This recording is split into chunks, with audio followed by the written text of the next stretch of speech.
podcast about product management, user experience design, technology, and more. This is Product by Design. All right, welcome to another episode of Product by Design. I am Kyle, and today we have another special guest, Jennifer Meier. Thank you for being with us. And I believe you go by Jenny, is that right? Yeah, Jenny's fine. Thank you. Jenny, welcome to the show. It's great to have you with us. Thanks for having me. So Jenny is the co-founder of Kollektiv MFG. Am I saying that right? Perfect. Okay. Which is a company creating software that places inclusion and equal collaboration at the center of meetings, which I'm excited to talk about that because I think it's super fascinating. But Jenny, why don't you tell us more about yourself and some of your experience? Yeah, sure. I've worked in a software company for over 9 years. And before we moved 2 years ago to Switzerland, I've been to many phases in this company. And when I started, we were just 9 people, 8 developer and me. That was a lot of fun because most of the time I was talking to myself. But then they started responding to my questions. And in these 9 years, I have had the opportunity to do different jobs and different products from starting from the idea and to the market launch. And it was always very varied, but what never changed was my idea of how important creation, inclusion, and diversity are. And this was also one of the reasons why I started my own company together with my partner, Suzanne. Awesome. Well, I'm really excited to talk more about that because I think that one, sounds like a really, really interesting company and some of the things that you're doing, and then an interesting journey as well. But before we jump into that, I guess maybe tell us a little bit about anything that you like to do outside of work and, some of the things that you do while you're in the office. What are some of the outside interests that you might have? So before COVID happened, I really love to travel. And since I'm living in Switzerland, I really love to hike. And this is a good thing to get stuff out of my brain, head, mind, whatever.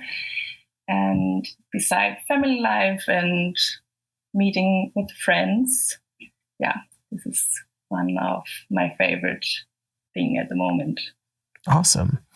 Well, it sounds like it would be a great place for some amazing hiking. I have never been yet, but that sounds like it would be perfect for getting up in the mountains, I would imagine. Yes, it is. It definitely it is. And the landscape is so different. And you're in the same country, but it depends where. Southwest and Switzerland is so small, but the diversity is very high here. Awesome. All right. So speaking of that, and kind of what you mentioned before, you've had significant experience with technology and design leading up to and starting your own company. What kind of inspired you to do that, both in leading up to all of the experience you had before and then to start your own company? Yeah. So I've always kind of had the urge to start my own company with my own value system. So I had this feeling. So it was never a question. It was more a question when. So when I met Susan in 2014, it was clear that we would do something together because we shared the same values and had clear ideas about how we would run our own company. And the switch was more my growing courage to quit at some point. And in the beginning, I kept finding excuses why I didn't feel ready enough. And in the end, it was my uncertainty. And I asked myself, am I really cut out for this? And can I do it? What happened if it went wrong? And But yeah, then I just quit. And plus we spontaneously moved to another country. And I wouldn't say it was so easy, but here I am and launching my first product next week. All right. So, and I want to dive into that because you said that you are launching your first product next week. Did I get that right? Okay. We've got a whole bunch to unpack with that because I want to dive a little bit deeper into that. But before we do, you and your co-founder, Susan, there is, you're two female co-founders, and, they're probably in a mostly male-dominated startup space. So what has your experience been like being two female co-founders in the tech world? And has that been, I guess, tell us more about what you found, both the good and the bad with that. So, because I'm more of the positive type, first of all, it's a lot of fun, to be honest. And of course, there's some struggle and up and downs, especially in Germany with all the paperwork. I could fill tons of papers. But yeah, there are so many great women out there with great ideas from whom I still want to learn a lot. And the support has been great so far from every side. But what we have noticed is that the most accelerators or other sponsors or funding companies usually have a lot of men in their team. So that somehow makes me feel insecure. And for this reason, we also turned some requests down because I was asking myself, the board is full of, example, 10 people, 2 women, and their job description was communication, and the rest were men. So we ask ourselves, is it that, are these the right people to talk about our ideas, about our values? Will they understand us? And maybe we are wrong and they would be or would. And but I ask myself, maybe we are not the only ones that turning them down or having these questions. Yeah, so it's a lot on my mind, but on the positive side, it's fun. Yeah. No, that's good to hear that, there's a lot of positive side to it and support within the community. But it's also interesting to kind of unpack that a little bit, that, even seeing within some of these other companies, it may not even get to the point of having some of those discussions or having even the opportunity, because when you see a board that is 8 or 9 or 10 men, the question just automatically comes up, is this even a company or a group that would understand what we're doing? And so that for me, just, it raises lots of questions and lots of interesting points about diversity and inclusion and equality within both the workplace and especially within leadership of organizations, which is something that you've kind of touched on a couple times and hinted at. But let's talk about that, because it's a huge focus of the work that you're doing in the company that you've started. So maybe you can tell us a little bit more about, why is that such a focus for you personally and for the company that you've started? Yeah, I've worked 9 years in a tech company. So there were so many men. So it's not surprising that diversity or equality and inclusion were always a topic for me personally, because I'm a woman and I worked in a field which is dominated by men. So yeah, this is the short version. And when we thought about starting our company, we flipped the coin and started writing a company mission first instead of thinking about our ideas, because we had a lot. But when we looking at our ideas, we realized that we were always interested in using technology to improve communication, and we started talking about our positive and negative experience when it comes to communication at the workplace. And yeah, we realized that all of them came down to how included or excluded we felt in conversations and processes of decision making. And we also noticed that all tools we used in the past, this is a weird word for me to pronounce, but neglected the aspect of diversity, equity, and inclusion, which seems a huge miss. And given that research shows that practicing diversity, equity, and inclusion methods improves profitability, creativity, and decrease turnover. So yeah, we thought there are a lot of reason, and at some point we had this feeling that's it.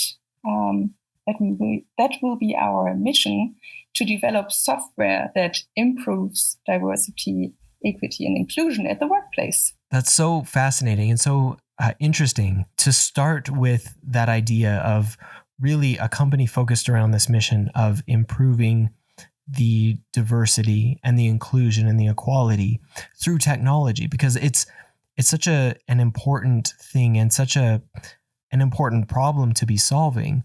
And then to go and really figure out, how do we tackle this problem? What are some of the ways that we can do it? Because like you touched on, there are probably many ways to go about it, because it's such a pervasive thing through so many different workplace cultures and workplace practices. But eventually you did, and kind of going back to the product that you'll be launching, and maybe even by the time this podcast comes out, that will have launched already. Tell us more about that specifically. So, what is it that you kind of narrowed in on, and what is the focus of it? Yeah, so we talked about how we experienced that the adoption of virtual and hybrid meetings further increased communication and challenges.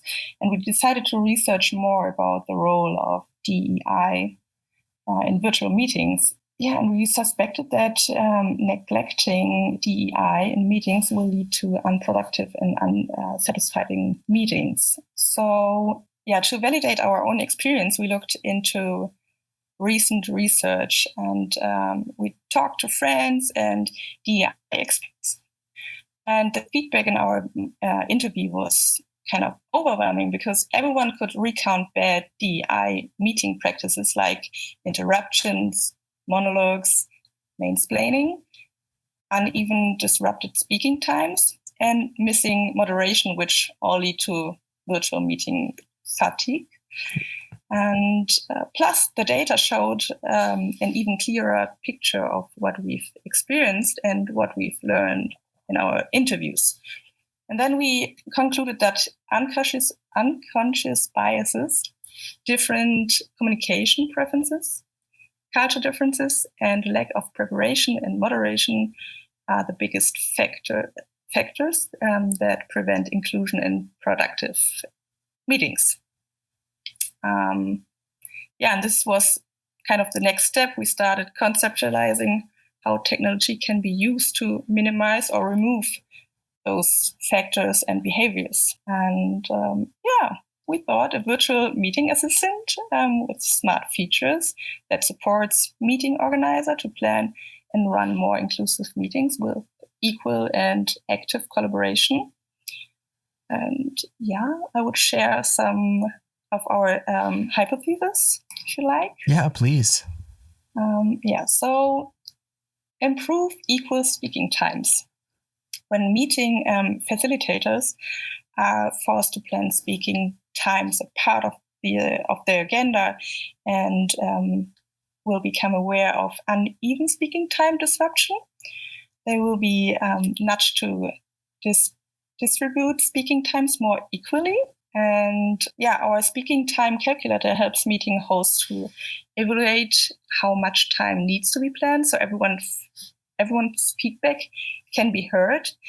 And we are hoping that it shows the meeting organizer, when you're setting up a meeting, you have a fixed time slot, and then you're thinking about who will you invite, or who will we be the attendee. And I don't know, a meeting for 30 minutes and 5 people, it's an easy thing. So 30 minutes, 5 people are less than 5 minutes per attendee. So this is one thing. And unconscious biases. So we have a feature for anonymous feedback option, and that will reduce, hopefully, biases, because it's not about who said something in a particular way, but the content itself. So, and then there are interruptions. We have an animated timer that will reduce interruptions as attendees are more aware of who is supposed to be speaking and that it's their dedicated speaking time. So there are a lot of, I don't know, we asked people if they were in meetings where always the same person is speaking. And the answer was like, hell yes, always. Yep. Sorry for that. We are thinking this is a really good feature. Yeah, and preparing an agenda with a meeting goal beforehand always allows attendees to prepare and reflect on their purpose of joining. Because sometimes I were in meetings and I ask myself, why I'm sitting here? What is the reason? I mean, I could do so much more other stuff. And ask yourself as a meeting organizer, what is my goal? What I want to do with this meeting, or what's the purpose? And let everyone know in advance to give them a chance to say, oh, maybe I'm not the right person for this meeting. I will save my time for other stuff. But maybe another person would be a better fit. So it was kind of a monologue, but I absolutely love it. And I come from, one, I've thought a ton about meetings just in general because I am in a lot of meetings and have put a lot of thought into what would make them better. And two, spend a lot of time working on the scheduling and things like that. And so as a product person, I want to just like geek out on a ton of what you've said, because I think it's just absolutely spot on so many ways. And I'm just like, I'm super excited about all of it because I think it's needed in just so many ways. And I'm sure you're super excited about it as well. In how do we improve meetings, but how do we do it in a way that makes it more, not just more valuable, but also more equal for everybody, so that it's we don't do the constant interruptions, or it's not just dominated by the same people all the time. And then how do you surface that information in a way that it can be actionable? Because we can all know that sort of thing, like a meeting is dominated or a conversation is dominated, but then what do you do about it, and how do you start to take action on that? So it's super, super fascinating to me, and I'm really interested in a lot of the, you kind of touched on some of the research that you've done and some of the hypotheses that you have about it, and where you're taking some of these things, as you look to start to move forward with this and get the product out into the market. What are you looking for as far as some of the initial feedback and things? I guess what are some of the first things that you'll be looking at? Some of the first beta tests or things like that, and what kind of feedback are you hoping or expecting initially? So we had our alpha test phase the last year from October until December, and we got a lot of feedback. So we developed a prototype with all the features I said before, like the timer and the speaking time. Yeah, and surprisingly, everyone was like, yes, this is good, because the awareness of what is my goal for the meeting and who should I invite were so much clearer to them. And what also was interesting, the part with the starting with an agenda and preparing a meeting is a huge part. It takes you more than a few minutes. And this feedback was like, yeah, it was really good, but the first time I was like, God, I really have to do a lot for this meeting. And the second time they learned that the effort is worth, because the outcome from a meeting which has a better preparation is so big, and the people or the attendees were so satisfied because the goal was clear. They had their speaking slot. There were a timer, so everyone knows when it's their turn. And and in the beginning, at the end, we have a evaluation with 3 different questions. So this is also a really important part, because we are able to kind of measure DEI in meetings. So it's not just a gut feeling because everyone is satisfied. We have numbers because we are asking the people, and then we have a statistic in the end, and it shows how included or how productive the meeting was, and how the speaking time per attendee was. And the feedback is anonymous. So everyone was super excited after this alpha phase. Awesome.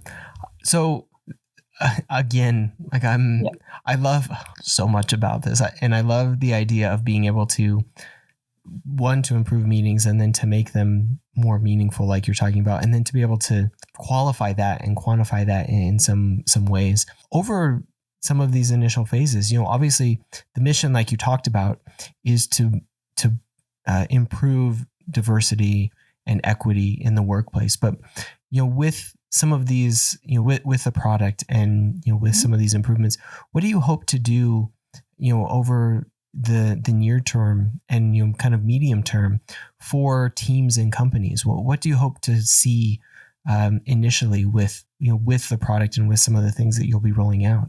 I know that sounds a little bit weird coming from a founder with a product which is launching next week, but our goal is that in the future no one needs our tool, because diversity, equity, and inclusion is not just a trend, because DEI is part of the company DNA, of the company culture. So it would be so cool if we don't have to talk about inclusion or diversity or equity, because it's part of our life.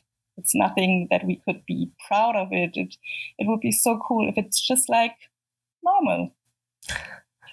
Yeah, that to me that's such a powerful thing. And to want to really drive that change is, I absolutely love it. I know I've said it a couple of times already, but to make it, just part of the water that we're swimming in, that it's not something that we even need to be conscious of, because it's, it's part of the meeting culture that everybody has the time to speak, and it, has the opportunity, and, it's not about interrupting, and, we don't need to monitor and quantify that, because it's ingrained in how we do things, both as individuals and as teams and as companies.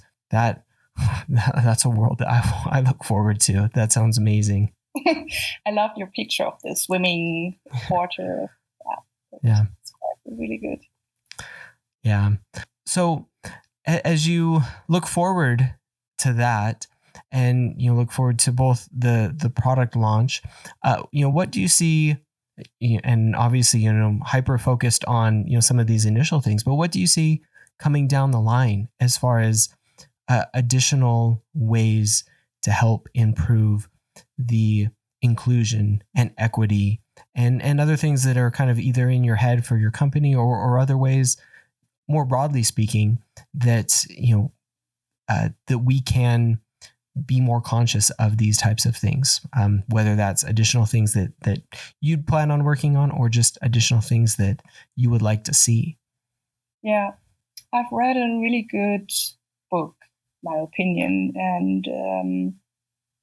and what I took after I finished is most of the time we are focused on universal solutions, and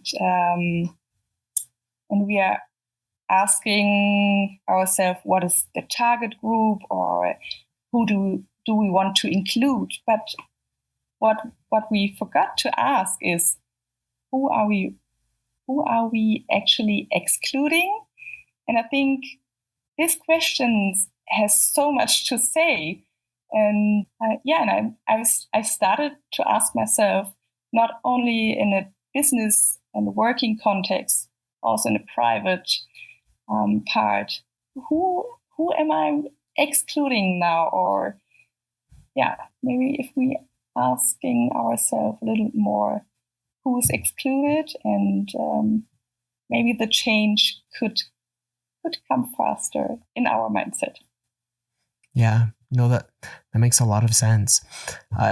And you and your company are using technology to help drive that.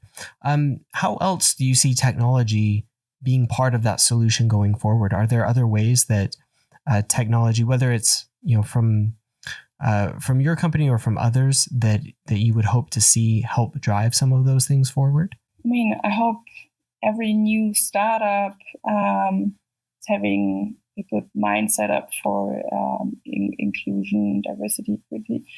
So nothing in particular. I think technology is one part who could help, but I think a big part is the value system, is the mindset up.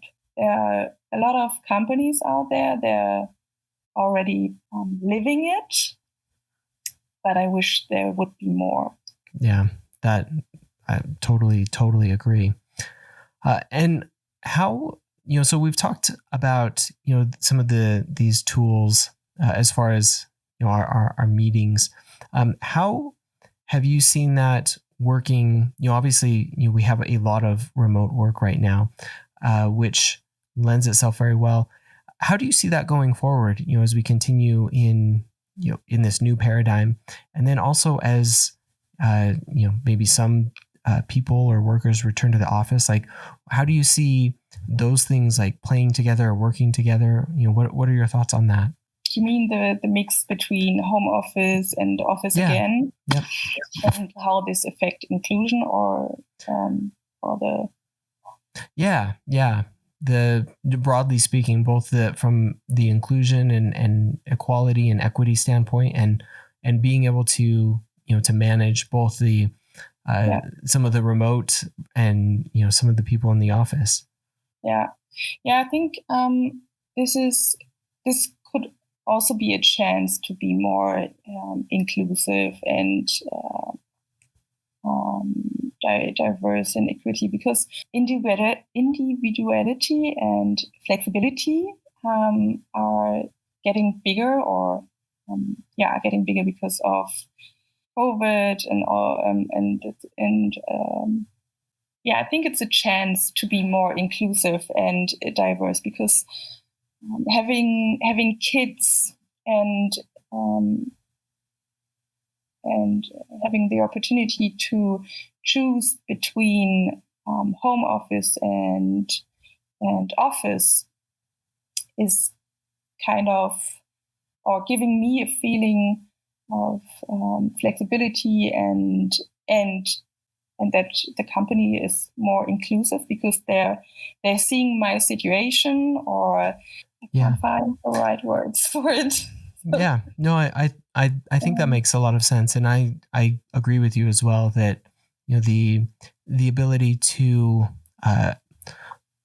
I don't want to say accommodate, because I don't think accommodate is necessarily the right word, but the ability to allow for a lot more individual choice as far as what the right working circumstances are. Because for a long time it's been one option, and now it is a lot more options as far as location, as far as how and when and the ways that we work, and allowing that to continue and finding the right ways to expand on that, both for workers and for the work pool in general, and making sure that we continue to find the right balance of inclusion and equality as we expand that, because it brings benefits, but then it also brings additional challenges with it. And so making sure that we're addressing those. That's what I found anyway, is that it's both a benefit, but then balancing that with some of the new challenges, and making sure that we have those in mind as well. So Jenny, is there anything else that is kind of top of mind for you? We've talked about a whole bunch of really, really great topics, and what you're working on, to me, is I feel like I could just geek out on the product side and just dive into all of the features and specifics for a long time, because I'm just really excited about it. I've actually used not software like you're building, but pieces of software for me personally to try and improve myself and interruptions and things like that, and then other meeting software. And so to see it all come together to help manage meetings and to do that sort of thing, like I just want to geek out on it, because I think it's awesome and I'm so excited, and I can't wait to hear more about it. And I would love to talk more about it in the future, especially as you kind of launch and start to build it out. But is there anything else that's kind of top of mind for you that maybe we didn't get a chance to talk about? I think no, because I'm really excited about the launch next week. So my head is full of to-dos, but I'm super happy and super thankful for your time and your interest in our product, and I would really love to give you a demo. I really wish that inclusion, diversity, and equity will become our water that we are swimming in. I love it. Yeah, me too. Okay. Well, I've got one last question for you. If there's anything that, and we kind of like to wrap up with, any thing interesting that you've either from a reading standpoint or a product standpoint that you've read or watched recently, or products that you've used recently. If you want to give a shout out to anything, or something that you dislike too, you can give a shout out to something that you've used and have not liked.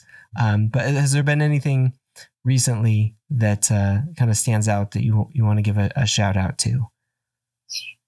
Like I mentioned before, I read a book. It's called Mismatch and How Inclusion Shapes Design. It's from Kat Holmes. And that really inspired me in my inclusive design process thinking. And I'm talking a lot about it with friends and other different, with other business partners. So it's beside the launch, another huge topic.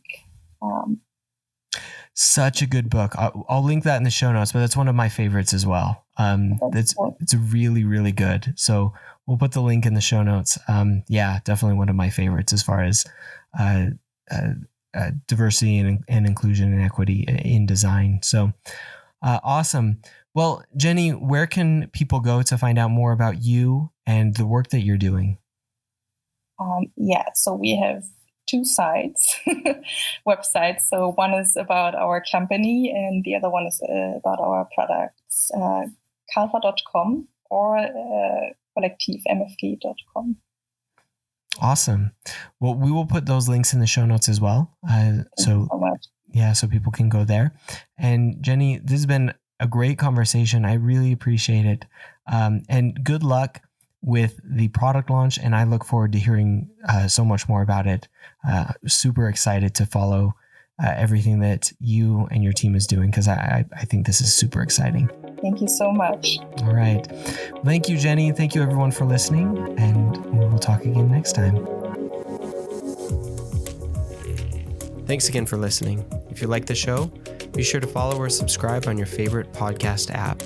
You can follow the show on Twitter at ProdByDesign. That's prod_by_design. You can follow me at Kyle Larry Evans on Twitter as well. If you want more product conversation, check out my newsletter, Product Thinking, at productthinking.cc. You can follow me on Medium at Kyle Larry Evans as well, or check out my Medium publication, Product by Design. Thanks again.